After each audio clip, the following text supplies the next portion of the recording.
Okie dokie. So, who knows if anybody's even going to watch this? I'm going to try and make this a bit lower.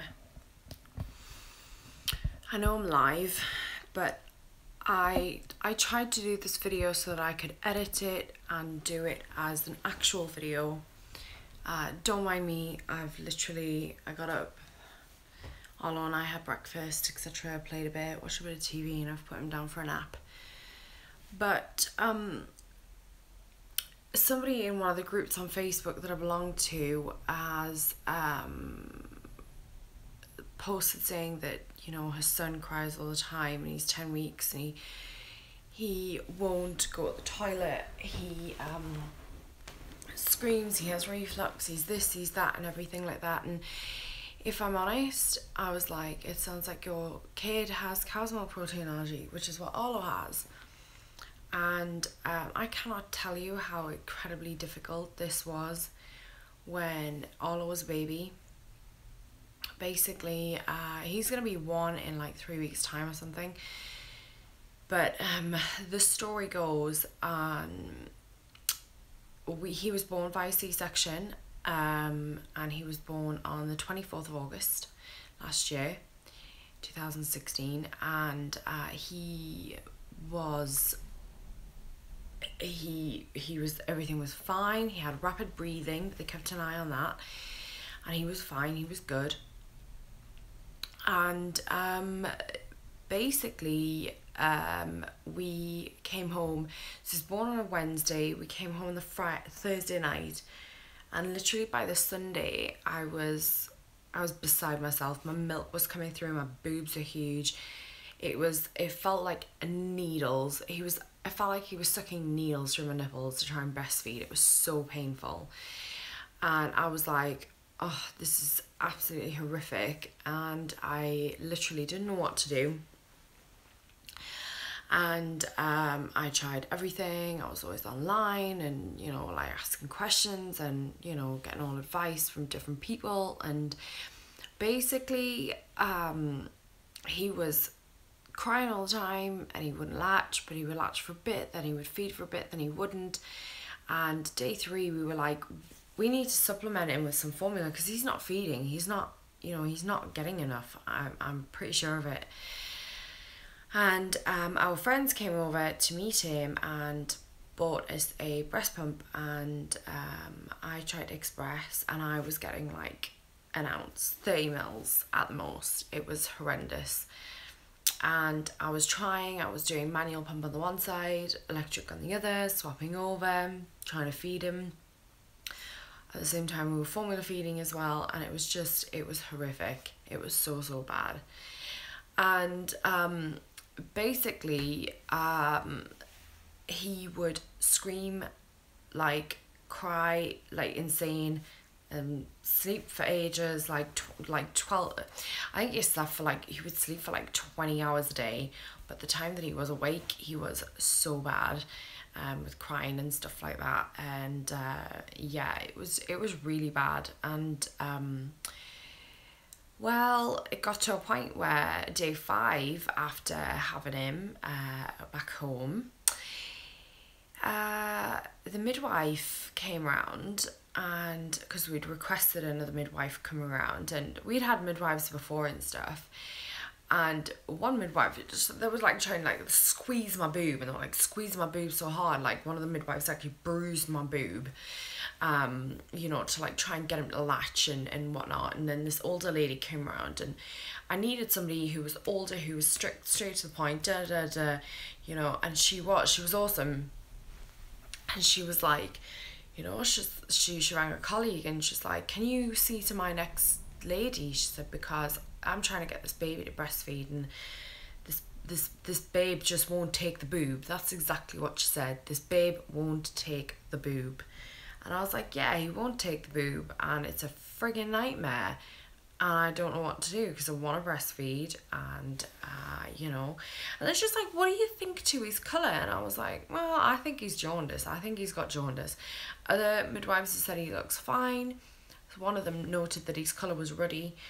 And, you know, she went, so she was taking his heel prick test, where they take the blood from the heel. And she's like, we're just going to strip him off and put him by the sun, not directly in the sun, but we're just going to put him by the sun, you know, just like our French doors are back there. She's like, we're just going to put him like back there. And whoa. And I was like, right, okay, no worries. And then when I look back at pictures of Arlo when he was 5 days old, he was so yellow. Like, I can't even tell you how yellow he was. I was like, it so blatantly was jaundice. So that night we rang up for the results of the heel prick test for testing for his jaundice levels, and they were like, pack your bags, bring him in the hospital immediately. I was like, right, okay, well, my bags are already packed because I kind of had a feeling. So I was like, right, I'm just going to do this. That's fine. We went into hospital and we stayed 2 nights and 2 days. He was under the lamps and everything like that. And he did get better. His jaundice got better and his levels improved and everything until we were able to be discharged on the Wednesday. So we went on the Monday night and we came home on the Wednesday. So what's that, Monday night, Tuesday night? Yeah, 2 days, 2 nights. And the whole time they were trying to help me breastfeed, but we were still supplementing. So I was pumping as well. So I was breastfeeding, formula feeding, and expressing milk. And this continued for 4 weeks. And his screaming and his, you know, our struggles with feeding him just only increased and got worse. And it was horrific for months and months. And it was 6 weeks, when I was 6 weeks post-op having like the C-section. And I was able to drive then, and Charlie was like, you know, we were having conversations and stuff like that, and Charlie had gone back to work. So Charlie had been back to work 3 weeks by now. And he was like, he came home one night and he was like, oh, I was like, get in, you can like drive soon, are you excited? And he was like, you know, a couple more days and you can drive. And then he was like, promise me when you get in that car that you'll come back. He was like, promise me you'll come back. And I had to promise him that I wasn't going to get in the car and fuck off somewhere and drive and just not come back and leave him with a baby, because it was that bad. I was so depressed. We were going through such a hard time. Charlie didn't want to leave us, but he had to go to work. And then I would like message him crying in the middle of the day.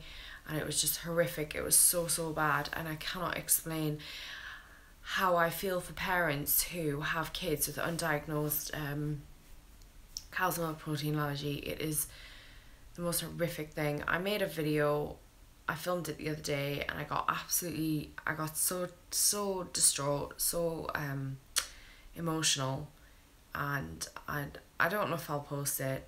Probably not if I'm doing this video, but I don't know. I think I'll do a more I think I'll do a more informative video, but for now I really feel like it's important just to get the story out there. Really do,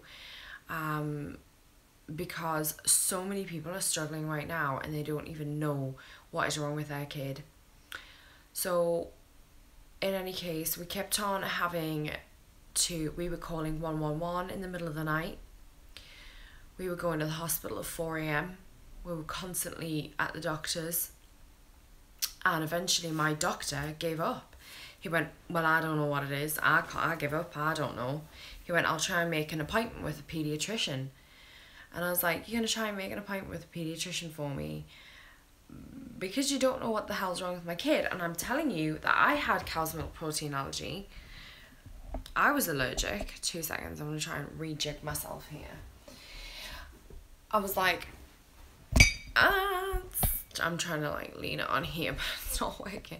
I was like, I had cow's milk protein allergy. I was like, I was allergic as a kid. My brother was allergic. I was like, surely, you know, surely you're taking any notice of this. And he was like, no. And he's like, well, I'll get you. He says, I think what we need to do now is refer you on to a paediatrician's care. He's like, I'll have a look. And then he went, I'll get you an appointment for 3 weeks' time. He went, that's really lucky.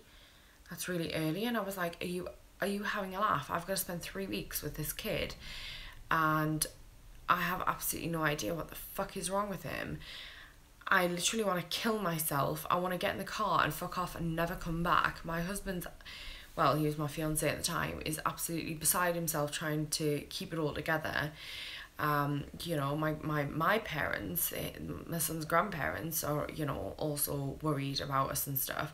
I was like, that's insane. I was like, 3 weeks is a fucking long time to wait. But in some people's books, it's not. Some people have had 16-week waits and it's ridiculous.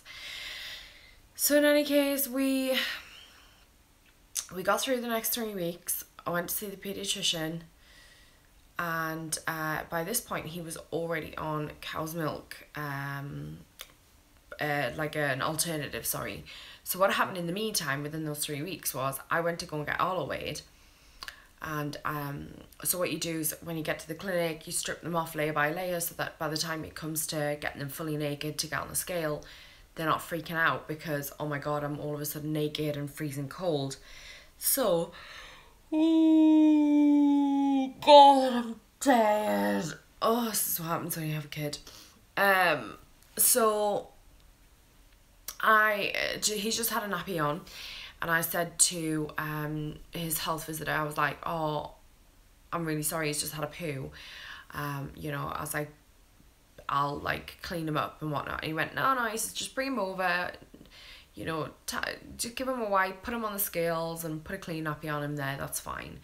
So I opened up his nappy and it literally was this like hard little round poo rolling around. Like if you picked it up with your hands, you wouldn't have got poo on your hands. It was that hard. He was so constipated. The week leading up to that, I was literally having to stick a thermometer up his butt to make him poo, because he was so constipated off the reflux medication that they were giving him, because he was misdiagnosed as having reflux and not cow's milk protein allergy, and it was just horrendous. He wouldn't feed as well for a whole week. He was refusing feeds nearly. He was so dehydrated at one point that he literally he didn't have a wee for over 7 hours, and he had a dry nappy 7 hours straight, and I was just like, what the fuck is wrong? This is so not right. How can the doctor just be like, yeah, whatever, just wait 3 weeks for a paediatrician's appointment? That's so fucked up. So anyway, my health visitor went, right, I've seen his poo, what we're going to do is we're going to weigh him, get him dressed, I'll fill out his little book in the meantime, and then we'll go off and have a private conversation. I was like, right, okay. And he went, you have to get seen by a different doctor. He went, for that little boy's sake and for yours, he says, you have to be seen. He says, I 100% think he's got cow's milk protein allergy. The reflux meds are obviously making him super constipated. There's all sorts of issues around in it. He went, you bat your eyelashes, you wear your boobs out. He went, you cry, you do whatever you can in your motherly, womanly powers, literally, to get another appointment with a doctor and get a second opinion. And he said, you go to the doctors every day, you ring them every day, you let them hear him cry, you film all screaming and you show them the films. You basically do not give up. Get this milk, get this trial of milk. It's like £40 for a can. It's like such a small can, and it's like so expensive, but we get it on prescription here in the UK. We're very, very lucky in that sense. I feel sorry for Americans who do have to pay for it. Anyway, you get this. So I went down to the doctors. That literally, I left the clinic, and it's around the corner from my doctor. So I left the clinic, went to the doctors, and I said to the receptionist, she went, well, what's wrong? Oh, well, I can show you a fucking video if you want, love, but he's screaming in pain. All that. She went, it's fine. I'll get a doctor to ring you. It'll be quite soon. Keep your phone on. So I was like, right, okay. So I kept my phone on loud. Doctor rang. I was actually back at the house, and another health visitor had come round, and my mother-in-law was with me. In any case, the doctors rang, and I spoke to the doctors, and the midwife at the health visitor would prep me. She was like, be straight to the point. She's like, you've got your list of symptoms. She's like, rattle them off. Stick to the point though, tell him what's wrong, and see what he says. So the doctor said to me, he went, I've seen how many times you've been to A&E, I've seen how many times you've rang 111, I've seen how many times you've been to the doctors, I'm listening to your symptoms, I'm hearing the distress in your voice and you know, listening to what you're saying about how you feel. And I'm going to make a prescription of this milk, a trial prescription of this milk available for you. Come by the doctor's this afternoon. It'll be ready for you. I want you to try your child out on it. I was like, fucking hallelujah. I was like, thank God, because I was about to kill myself. Like, actually, literally had like suicidal thoughts. And I was like, do you know what? This is brilliant. And he was a different child. So that was a Tuesday. Come the Friday, I was like, I need more milk. I need more milk for the weekend. So I got an emergency appointment, took Arlo in, and I said, his skin's even better off the cream that the health visitor gave me on Tuesday. I said, can I have a repeat prescription for that as well as the milk? And he went, his skin? I went, yeah. He used to be like scaly all the way down here. Like his skin was like thick with like, well, it was just eczema, I guess. It was horrific. And he went, that's not the cream. He went, that's definitely cow's milk protein allergy related, because if the skin was bad, then that's what that is. And I was like, right, okay. And swear to God, everything has just improved. I had a child who looked gorgeous, and people would go, how beautiful, he's amazing, he's lush, look after him, this is the best time of your life, this age, this size, you know, they smell amazing, just cherish it because it doesn't last forever. And in my head I'm thinking, he stinks of sick constantly. His voice, his breath does not smell like a nice baby smell. You know, his skin is scaly. It's not, it's rough, it's awful, it's not nice. He screams all the time. He doesn't sleep. It's a battle to get him to sleep. I was like, I do not enjoy this. This is not fun. I hate my life. I can't bear to, you know, look at him sometimes. Charlie would come home and I would give Arlo to Charlie and I would go, take him. I can't look at him. I can't look at him right now. I can't be in the same room as him. Oh, he's just woke up.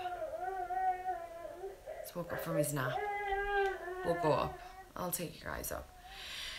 And now I have this gorgeous, smiley, happy kid who is just, I don't know, he's just amazing.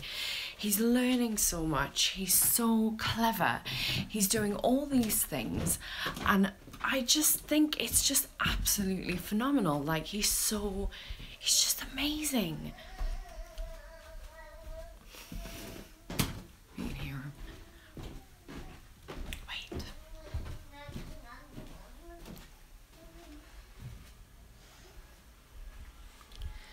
Hello, Papa. Oh. Hiya, Bubba. And you woke up from your naps? Oh, how long did you have? You had an hour and a half, didn't you? Who's this? Who's this? Is this you? Is that you? Oh, how clever are you? Are you saying hi? Are you saying hiya? Whoop, let's put your alarm off. Whoop, let's put your alarm off. You say hiya. Hi me, hi all the peoples. There's not many peoples, but there are some peoples. We're telling you a little story. Is that your book? Is that your book? Do you want to pick a book? We'll go back downstairs. Yeah? Do you want to pick a book? What book do you want?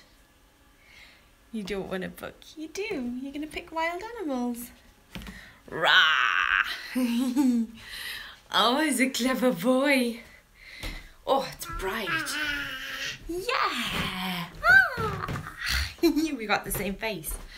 We got the same Uh-oh. Dropped your book. Never mind. We've got more downstairs. So fast forward to him being nearly a year old, and it's unbelievable. We've just started him on the milk ladder, which means that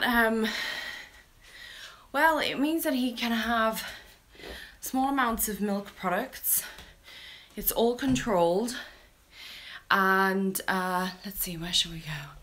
It's all controlled, but if I'm honest, we've had to stop at stage... Yeah. We've had to stop on stage 3, well, on stage 2 essentially, because stage 3 was like homemade muffins. What is it? What? You're looking at the scissors. You can't have them. You can't have them. No. No, can't have them. No. Because you just... No, because they're sharp. They're sharp. They cut you. You want this? No, no, no, no. And yeah, he's doing awesome. He can have a malt biscuit or a digestive biscuit, and that's about it. I try to make homemade muffins for him with milk from the recipes that we were given. Yeah. And he literally had the worst shits ever. Like, it was horrific. His skin went rough. He got like a rash on his cheek. Oh, it was a big yawn. And yeah, it was awful. It was really awful for 2 days. So we've taken a step back, and that's that. He copies now. He's so good. He's so cute. But seriously, yay! Yay! But life is not hell anymore. Life is good. I enjoy it. I go to work. I come home. Charlie puts him to bed. Fine. He wakes up a couple of times in the night to have. You're gonna put the lid on. You can put the lid on. Clever boy. He wakes up a couple of times in the night and you know, has a bottle. We're weaning him, so he eats food. Obviously all dairy free, of course, but it's all right. Like, it's going good. And the message I want to send out to people, I guess, is that it does get better, and as long as you can get that diagnosis, the soonest you can get that diagnosis, yay, the sooner it'll be better. And I really do believe that. And if this, oh no baby, this is old bottle, you can't have that one, you can't have that one. But you know, I will definitely do a video for people with actual facts and stuff like that, I think, so that mothers and fathers know. And it is a serious allergy. It's, you know, it's not like people who go, oh, I'm gluten free because, like, you know, I get bloated. It's serious. He is very sick if he has too much, if he has any milk, apart from what he's been weaned onto so far. So yeah, do you want to go off and play? Do you want to go off and play? Huh? He's so very nearly walking. Such a mess. Created such a mess. This is totally skew. I'm like, I'm on an angle here. It's like, oh, hey, how you doing? But yeah, I'm definitely going to do a video for everybody, but I needed to get this story out there without being upset and stuff, and yeah, and just tell you guys. So if you have any questions, or you relate, or you know, you can offer any support and advice for other people who are currently suffering with this, and whose kids are, you know, just the same, then it's always good to share the word and help out as much as you can. But I'm gonna get going for now. It's a long video, and I thank you for watching. and hopefully it's helped some people. As you know, as long as one person in this world goes, oh my god, that's what we're going through, right, okay, now we know what we have to say to the doctors, like, can we do a dairy-free trial, formula wise or breastfeeding wise, then at least that, at least it's helped somebody. But I never want anybody to be in the position that I was in with Arlo and Charlie and whatnot. That would be horrific. Right guys, I'm gonna go. Thank you very much for watching, and take care, love you, bye. See you later.